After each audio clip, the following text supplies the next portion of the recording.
بسم الله والصلاة والسلام على رسول الله. أهلا بكم جميعا في قناة قيمة لتعليم الباترون والتفصيل والخياطة. نكملوا مع حوايج العيد 2024 أطفال، وهذه المرة راح نفصلوا ونخيطوا إن شاء الله أنصامبل قطعتين تونيك وسروال للبنات. الموديل يهبل كيما راكو تشوفوا، ونبازيو أكثر على لا تونيك أو لا فيست اللي جاية بلا ديكوب بغوتيل دو اي دوفون باش يخرج لي منها فولون بكشكشها من الكتف حتى للخصر، أكمام طويلة بلي بواني، ومن الخصر حتى الأنش عبارة عن دومي فورم طبقتين، طبقة من القماش فوقها طبقة من الدونتيل مكشكش حول الخصر. أما بالنسبة للسروال درنا الباترون ديالو عدة مرات، كذلك تفصيله وخياطته درناها في عدة فيديوهات تلقاوها في صندوق الوصف. نروحوا للباترون تاع لا تونيك أو لا فيست اللي هو سهل ما فيه حتى صعوبة، فقط تبعوني خطوة خطوة وإن شاء الله أنتم كذلك راح تنجحوا في استخراجه. وما تنسونيش بالجام على لا فيديو إذا عجبتكم، واللي مازال ما اشتركوش في القناة أو التحقوا بنا كمشاهدين جدد يدوسوا على الجرس يعني يابونيو باش يلحقهم كل جديد، وبارتاجيوها باش الجميع يستفيد. نقصع نصف الرقبة من الظهر ب1 سنتيمتر، يعني فوق الكتف ندخل ب1 ومن خط الوسط ننزل ب1 ونعاود نرسمها. نوسع تحت الإبط من 3.5 حتى 4 سنتيمتر ونحط نقطة فوق خط الجانب. من هذا النقطة نخرج ب2 سنتيمتر، يعني هنا نخدم بالتوازي، كما جهة الظهر نخدم جهة الأمام. نرسم نصف الإبط الموسع هنا من جهة الظهر بلا كورب كما راكو تشوفوا من الكتف حتى نقطة التوسعة عند الجانب، وهو نفس الشيء بالنسبة لنصف الإبط تاع الأمام كما راكو تشوفوا. نصف رقبة الأمام كذلك نوسعها ب1 سنتيمتر، ندخل به هنا فوق الكتف، أما من خط الوسط ننزل من 1 إلى 1.5 سنتيمتر، نحط نقطة ونصل بين النقطتين كما راكو تشوفوا ونرسم التوسعة. من خط الخصر نخرج على الجانب ب1 سنتيمتر، نعاود نرسم الجانب الموسع، نمر على هذه النقطة تاع الخصر ونكمل حتى للحافة تاع الأنش كما راكو تشوفوا. لا ديكوب بغوتيل نبدأ نحسبها من الرقبة الموسعة هنا فوق الكتف تاع الظهر 3 سنتيمتر ونحط نقطة، وهو نفس الشيء فوق الكتف تاع الأمام. هنا من خط وسط الأمام ندخل فوق خط الخصر من 8 إلى 9 سنتيمتر ونحط نقطة. من خط وسط الظهر ندخل فوق خط الخصر من 7 إلى 8 سنتيمتر ونحط نقطة فوق خط الخصر. حول هذه النقطة نخرج ب1 سنتيمتر على اليمين وعلى اليسار، يعني نخدم بنسة تاع 2 سنتيمتر في الظهر وفي الأمام. راح يكون الطول تاعها تحت الخصر 7 سنتيمتر. نرسمها،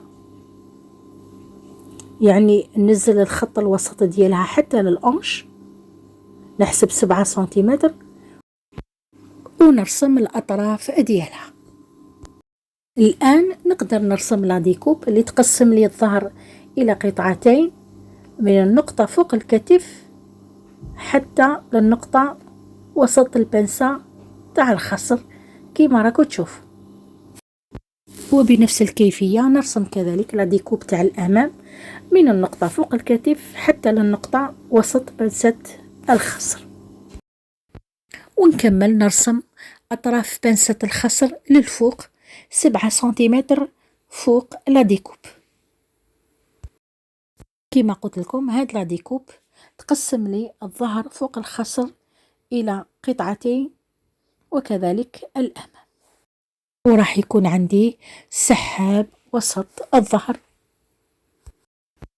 نحسب أنصاف الإبط الموسع باش ننقل هذه التوسعة فوق رأس الكم.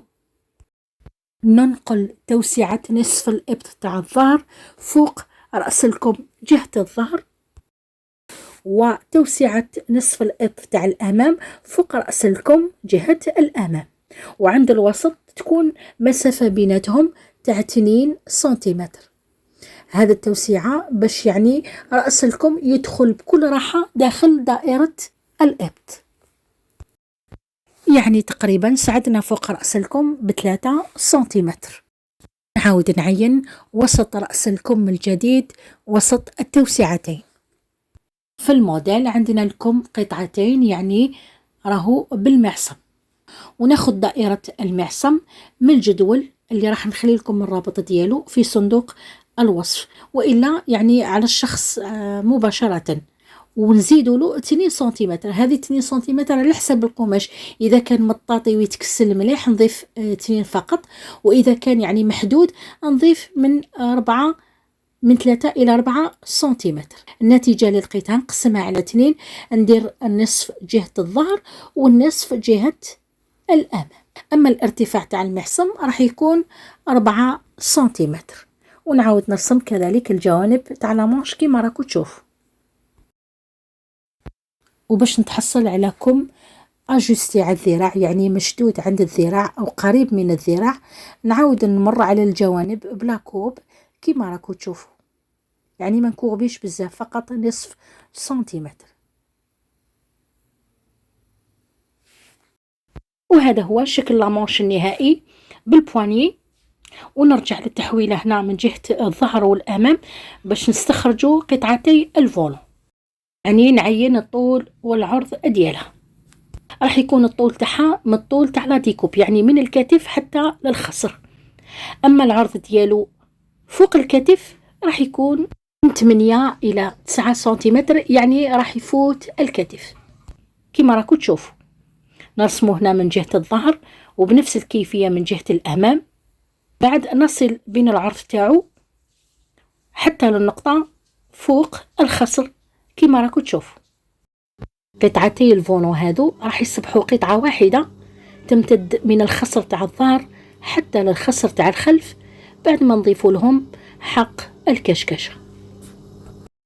لذلك وقبل ما نقص تحويلة الباترون لازم ننقلهم فوق ورقة خارجية. فوق الورقة نحط تحويلة الباترون وبلا غولات نمر على الرسمة تاع لو فونو كيما راكو تشوفوا.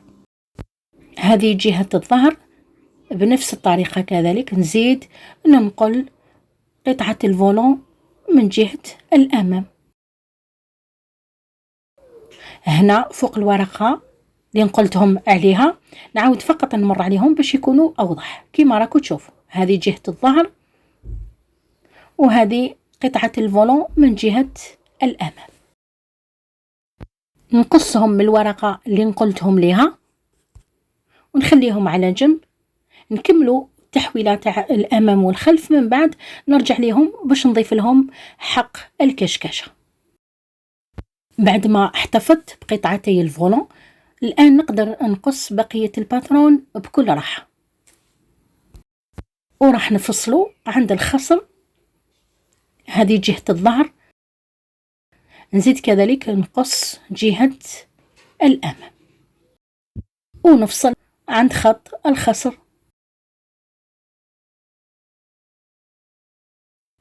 ونقص كذلك بالمرة باترون الكم. بلا ما ننسى نعاود نرسم خط الوسط ديالو ابتداء هنا من النقطة وسط رأس التوسعة. هكذا نكون كملت باترون لامانش نهائيا. نمسكها مع البواني ديالها ونحطها على جنب باش ما تضيعش. كملوا بقية التحويلة. عندنا نرجعوا لقطعتي الفولون وفوق ورقة خارجية دائما راح نضيف لهم حق الكشكشة. نحطهم فوق الورقة الخارجية، لكن هنا انتبهوا ما لازمش نحطهم بطريقة عشوائية، لازم نريسبكتي لو دغوا فيل، نحافظ على الجهة تاع لا ديكوب والجهة اللي راح تكون خارج الكتف. لذلك هنا شوفوا راح نعاود نرجعهم لمكانهم الأصلي اللي نقلتهم منه باش نستخرج لو دغوا فيل. هنا وكيما راكو تشوفوا خط الصدر تاع الباترون دو باز هو اللي راح يكون الدليل على لو دغوا فيل. نزيد كذلك جهة الظهر، ننقل فوق لو فولون خط الصدر، باش يعني قطعتي الفولون نحطهم عمودي على الورقة، ودليلي في ذلك كما قلت لكم خط الصدر اللي قلته فوقهم. نقدر حتى نرسم خطوط أخرى اعتمادا على خط الصدر، يعني خطوط أخرى تكون موازية لخط الصدر بهذا الشكل كما راكم تشوفوا. وحتى كذلك ننقل خط الكتف، يعني كل الخطوط تاع الباترون دو باس اللي مر عليهم الفولون ننقلهم فوقه هكذا كما قلت لكم، هما دليلي باش نحطهم فوق الورقة بشكل عمودي، وباش نوزع الكشكشة فوقهم بطريقة متساوية. كل قطعة تاع فولون راح نقسمها إلى 4 أجزاء، ونضيف بين كل جزء وجزء حق الكشكشة بما فيهم الوسط، لأنه هنا مثلا إذا ضفت الكشكشة فقط عند الوسط والشكل تاع الفولون كما راكو تشوفوا عريض من جهة ومن الجهة الأخرى ضيق، يعني هنا ما راحش تتوزع الكشكشة وربما راح يتبدل الفورم تاع الفولون. لذلك أنا فضلت أني كل قطعة نقسمها إلى 4 أجزاء ونحط بيناتهم حق الكشكشة هكذا باش تتوزع بطريقة متساوية، وبالتالي نحافظ على شكل لو فولون. هنا بعد ما قصيت الأجزاء وفرقتهم عن بعضهم البعض، فوق الورقة راح نرسم خط مستقيم عمودي كما راكم تشوفوا بهذا الشكل. هذا الخط اللي راح يصبح وسط الفولون فوق كتف الكورساج. وحولوا راح نضيف حق الكشكشة، يعني على يساره راح نخرج ب1.5 سنتيمتر وعلى يمينه نخرج ب1.5 سنتيمتر، المجموع 3 سنتيمتر، وهو حق الكشكشة عند الوسط. منها يعني من 3 سنتيمتر حق الكشكشة في الوسط نبدأ نرتب في الأجزاء على اليسار وعلى اليمين. وهذا أول جزء جهة الظهر، شوفوا هنا كيفاش حطيته بحيث يكون الخط اللي فوقه، يعني اللي نقلته من الباترون دو باس فوقه راهو موازي تماما للخط العمودي المستقيم اللي فوق الورق. نمسكه ونضيف 3 سنتيمتر حق الكشكشة باش نحط الجزء اللي بعده كما راكم تشوفوا، وبنفس الطريقة كذلك نحطه بحيث يكون موازي للجزء الأول. ونكمل بنفس الطريقة بالنسبة للجزء الثالث والجزء الأخير، يعني في كل مرة نمسك جزء نضيف 3 سنتيمتر ونضيف الجزء اللي بعده بحيث يكون موازي للجزء اللي قبله. وهذا الجزء الأخير نمسكه كذلك بعد ما ضفت 3 سنتيمتر بينه وبين الجزء اللي قبله.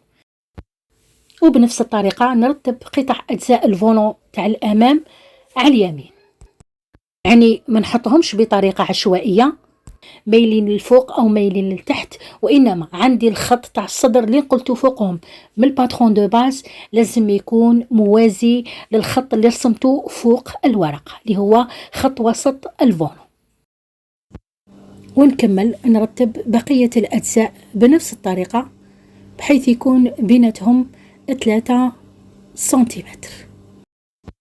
الفولون ما راحش يبقى بهذا الشكل ابوينت يعني مدبب عند خط الخصر، وإنما راح نضيف له عرض تاع 2 سنتيمتر إلى 2.5، ومن هذا العرض تاع 2 سنتيمتر عند الخصر أمام وخلف نعاود نمر عليه كذلك بلا كورب باش نعطي له شكله النهائي أو عرضه النهائي، وراح يكون عند الوسط 9 سنتيمتر. هذا هو شكل فولون تاعنا النهائي بعد ما كان قطعتين ضفنا له حق الكشكشة وأصبح قطعة واحدة تمتد من الخصر جهة الأمام تمر فوق الكتف حتى للخصر جهة الظهر، اللي راح يتفصل مرة واحدة على قماش مثني جهة اليمين وجهة اليسار، ويتخيط انكروستي بين طرفي لا ديكوب أمام وخلف. وهنا هاولي كيما راكم تشوفوا كل هذه الزيادة حق الكشكشة اللي ضفناها له.